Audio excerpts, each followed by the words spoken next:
paling sibuk, masya Allah, harus bertatapan langsung dengan masyarakat.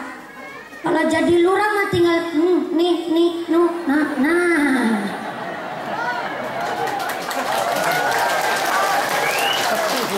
Tapi beliau 3 orang kepingin jadi lurah kabeh. Nih masya Allah, begini. Ada setan yang khusus mengganggu para pemimpin. Pak Lurah pun tiap hari digoda sama setan. Setan yang menggoda pemimpin namanya setan Akwan. Setan naon? Bukan bakwan. Bakwan mah bala-bala. Akwan itu setan yang khusus mengganggu para pemimpin. Jadi jangan dipikir pemimpin itu enak. Oh enggak, karena pemimpin itu bukan raja. Pemimpin adalah pelindung, pengayom, bahkan pelayan bagi masyarakat. Jadi kalau ayah pemimpin kok sombong, pemimpin kok bohong, bahkan pemimpin korupsi, bahkan ngapusi, oh itu bukan pemimpin, tapi ketularan setan Akwan. Dengerin tuh calon lurah.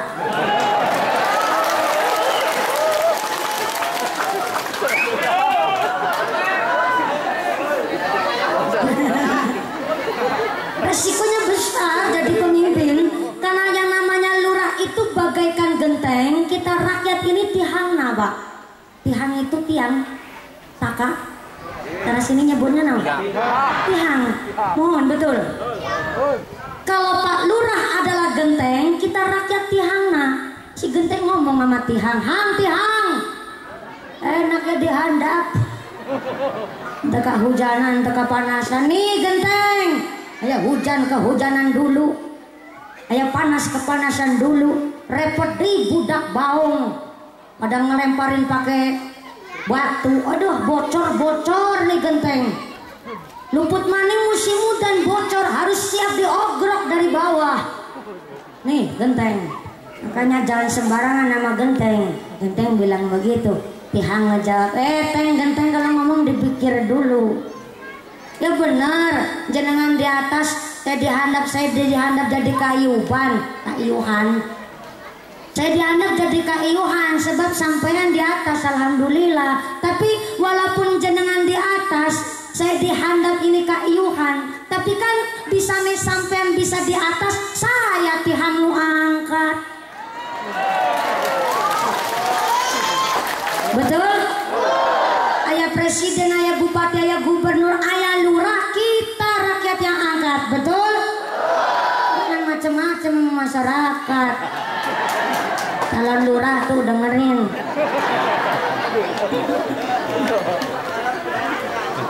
Jadi pemimpin resikonya gede. Kudu siap dikritik, kudu siap kurang tidur. Tanya sama Pak Lurah, pasti kurang banget tidur, harus siap siaga. Ada apa-apa pasti yang disalahin dulu lurah. Nah, betul di masyarakat tuh, BLT kurang tepat sasaran yang disalahin lurah. Nah, ayah jalan butut yang disalahin lurah. Nah, ada rumah reot yang disalahin dulu lurah. Nah, sampai ayah janda baru yang disalahin lurah. Nah.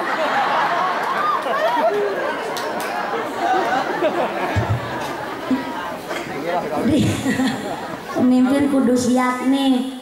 Jadi beliau sudah makan getir pahitnya yang namanya jadi pemimpin, pastilah paham. Ini katanya Pak Kadus sama Pak BGD kepingin nyicipin. Tapi ya beliau pasti, Pak Kadus, Pak BPD, Pak Lurah sebagai incumbent pun punya niat yang baik. Nya eta kepingin memakmurkan masyarakat sadahayu. Bukan berarti yang dulu-dulu belum makmur, udah makmur dari dulu mah. Betul Pak? Betul Bu? Hidup di Indonesia itu paling makmur ketimbang di negara lain. Bayangin Pak Bu, panjenengan tongkrong bahasa Sundanya naon?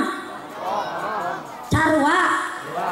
Sampean tongkrong di kebun, nongkrongnya sambil merengut-merengut. Ditinggal 3 bulan, tumbuh ayat tomat, ayat terong, ayat cabe, ayat jambu. Itu gara-gara jenengan ngeden sambil merengut tongkrong di kebun. Tuh makmurnya Indonesia. Negara lain mah enggak. Cuma banyak orang Indonesia kurang percaya diri. Yang tongkrong sampean tumbuh gandul pepaya bahasa Sunda naon? Tarwa. Tumbuh gandul namanya gandul California. Padahal yang tongkrong sampean, Pak. Ya Allah. Yang tongkrong sampean, yang ngeden sambil meremut sampean. Bareng tukul jambu, bunyinya jambu Bangkok. Padahal yang ngeden sampean sambil merengut pula. Bareng tukul jambu, bunyinya jambu Jamaika. Banyak orang Indonesia kurang percaya diri dengan produk sendiri. Maka kita di Indonesia kudu gede syukurnya. Tusabbihullahu samawati sab'u wal ardu wa man fihinna. Langit yang 7, bumi dan seisinya, seluruh makhluk di bumi selalu bertasbih kepada Gusti. Mau datang ke sini udah disawer hujan, lagi tasbih tuh sama Gusti Allah. Panjenengan datang ke sini ada tiupan angin berhembus, ini namanya angin lagi tasbih sama Gusti Allah. Tetesan air hujan, keluarnya keringat kita, ini tanda bahwa alam bahkan diri kita, badan kita tasbih sama Gusti Allah. Yang jadi makhluk saja sampai kepakan sayap burung terbang, bukan kepak sayap kebinekaan lah ya, itu beda partai Pak. Ini kepak sayap burung terbang, itu namanya burung pun zikir tasbih sama Gusti Allah. Yang hewan saja tasbih, apalagi kita manusia yang punya akal, pikiran dan hati nurani. Maka kita selalu diajak ngaji, ngatur jiwa, dandanin hati. Gak cuma Pak Lurah kok yang digoda setan. Gak usah kecil hati begitu Pak Lurah. Pak Lurah langsung kayak mikir banget, ya Allah, gimana ini ya, calon 2 plus 3 sama saya. Apa-apa Pak, namanya kita harus siap. Namanya lomba itu kan ada yang kalah, ada yang menang. Betul ya Pak? Kudu siap. Saya 2 kali juara 1 terus di Indosiar, alhamdulillah. Ada lantarannya Pak. Lantarannya apa? Dukungan SMS dari panjenengan. Alhamdulillah 2 kali juara 1 terus di Indosiar, alhamdulillah. Atur nuhun Pak, parantos SMS kepada saya dukung. Tapi nggak saya balas Pak, soalnya SMS-nya masuknya ke Indosiar. Tapi jangan Anda berpikir, oh mumpuni baru dari Indosiar terus bisa langsung ceramah. Oh nggak semudah itu guys. Ulangi. Oh diulangi. Ada orang banyak berpikir bahwa dikiranya saya muncul di Indosiar juara hiji langsung bisa jadi mubaleghah kondang. Nggak semudah itu guys. Harus prihatin dulu. Ya kayak tadi saya nyampein, kita harus jadi belajar jadi sehat.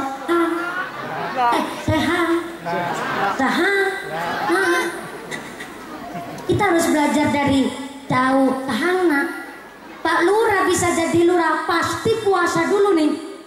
Puasanya apa? Puasa nggak makan, puasa tidur, puasa seneng-seneng, puasa plesir-plesir. Bahkan dulu waktu jenengan lagi di pondok pesantren puasa pacaran, yang lain pada pacaran, yang panjenengan nggak pacaran, yang lain pada ke kafe, ke restoran, kita puasa seneng dulu, puasa nggak makan dulu, puasa jalan-jalan dulu. Yang namanya puasa kan ayah buka, nah maka yang namanya buka nanti dulu. Kita sekarang lagi puasa. Saya pun puasa dari kecil. Yang lain pulang sekolah pada main, saya pulang sekolah angon wedus. Kambing saya Pak 43 lanang kabeh, mumpuni wadon sorangan. Tapi saya bukan kambingnya, saya yang angon. Yang lain pulang sekolah les renang, saya jual es lilin keliling Pak. Mungkin kalau saya cerita sekarang banyak orang nggak percaya karena lihatnya mumpuni yang sekarang. Tapi kalau panjenengan lihat waktu saya jadi penjual es lilin keliling, insya Allah melas. Pasti ngebatin, ya Allah budak kecil karunya pisan, oi.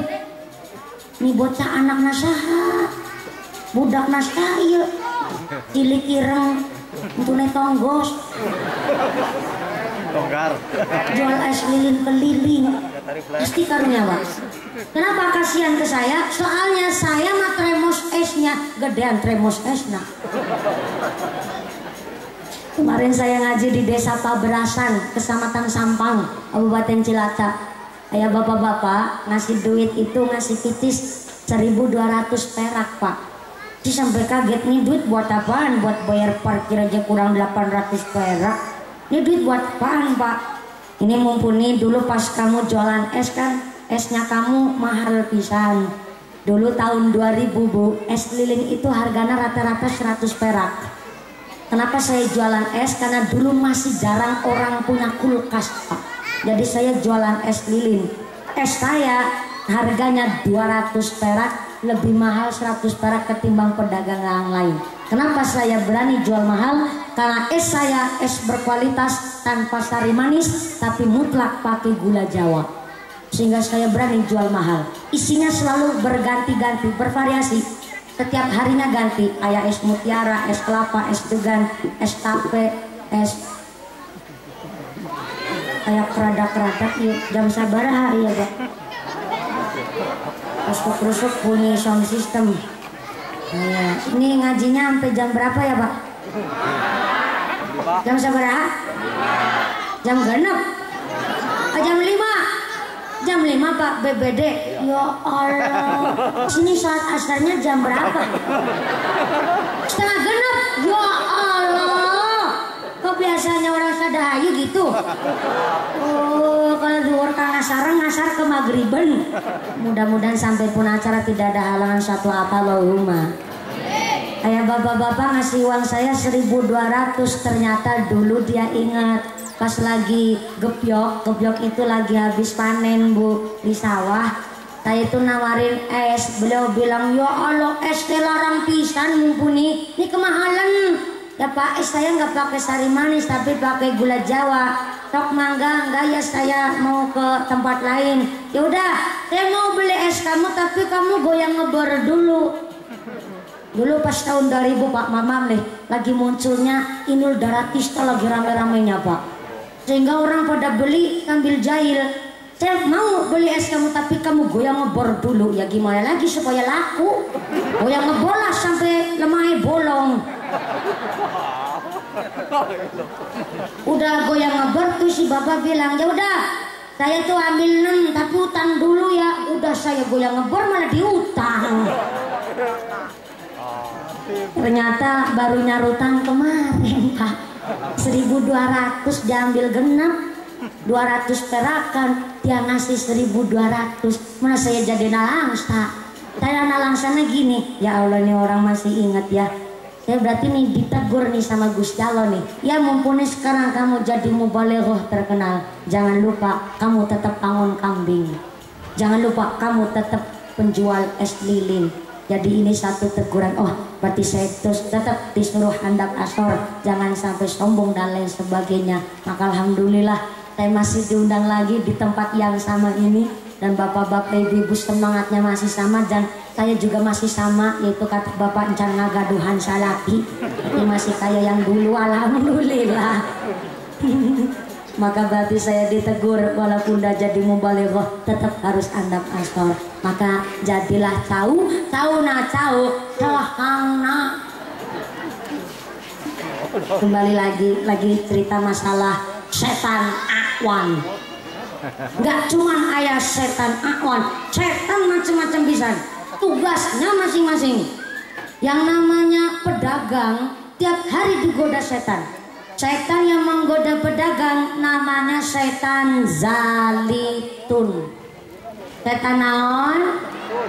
Zalitun adalah setan yang khusus mengganggu pedagang. Nimbang barang sekilo harusnya 10 ons, tapi cuman 9 ons. Itu namanya ketempelan setan zali. Belinya awal 8.000, tapi bilangnya oh saya beli awal ini 10.000. Bohongin sama yang beli. Itu juga namanya ketempelan setan zali. Barangnya udah nggak bagus, tapi 12 sama yang masih saya. ngapusi, ngebohongin sama konsumen, itu juga namanya ketempelan setan zalim. Jadi kalau ada orang pedagang jualnya sampai curang, maka nggak usah dipanggil namanya, panggil aja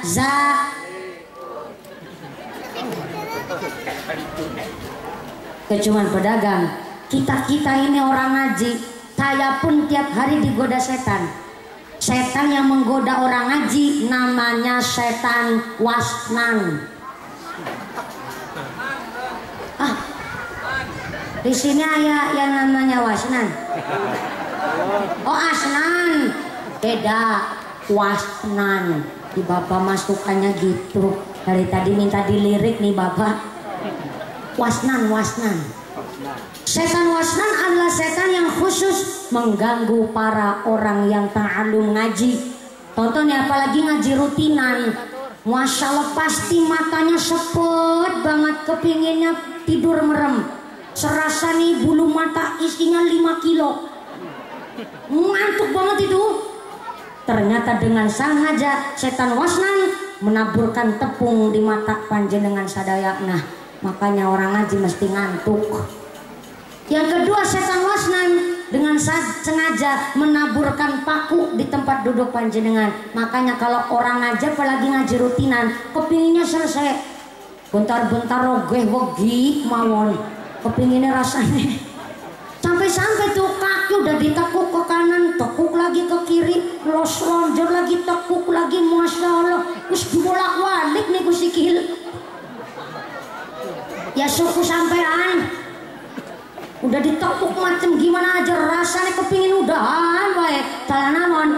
Yang namanya wasnan sengaja nebarin paku di tempat duduk panjenengan, makanya ngantukan ngaji kok bentar-bentar wogah baik, maka itu namanya lagi ketempelan setan wasnan.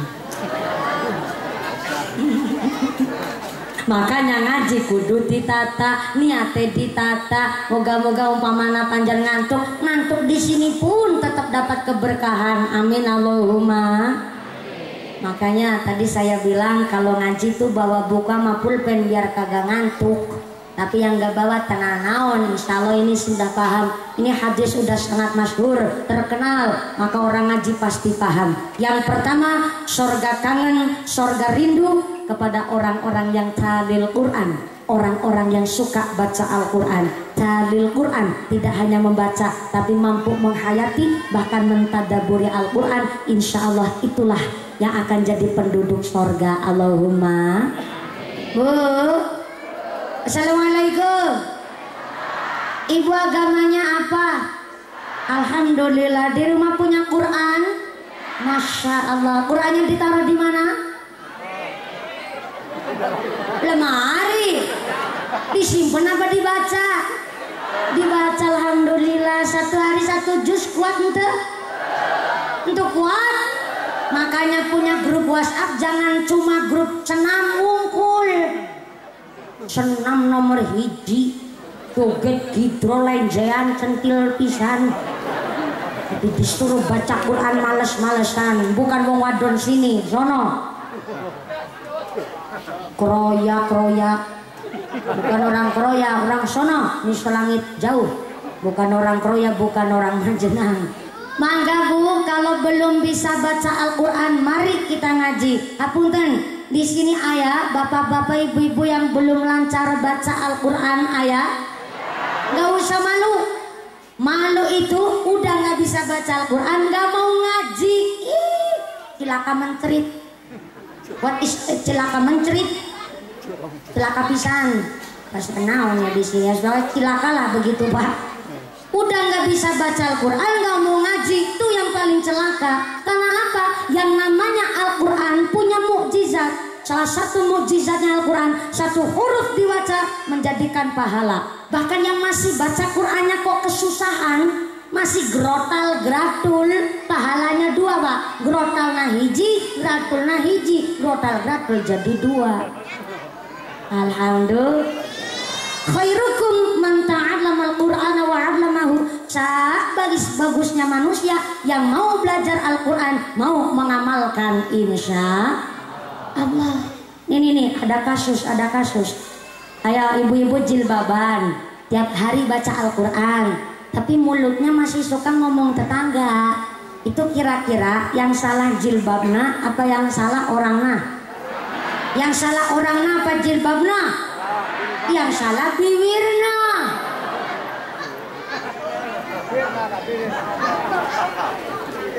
Jilbabnya udah bener, cuma saja baca Al-Qurannya pahalanya jadi rusak gara-gara mulutnya belum mampu mengamalkan Al-Quran.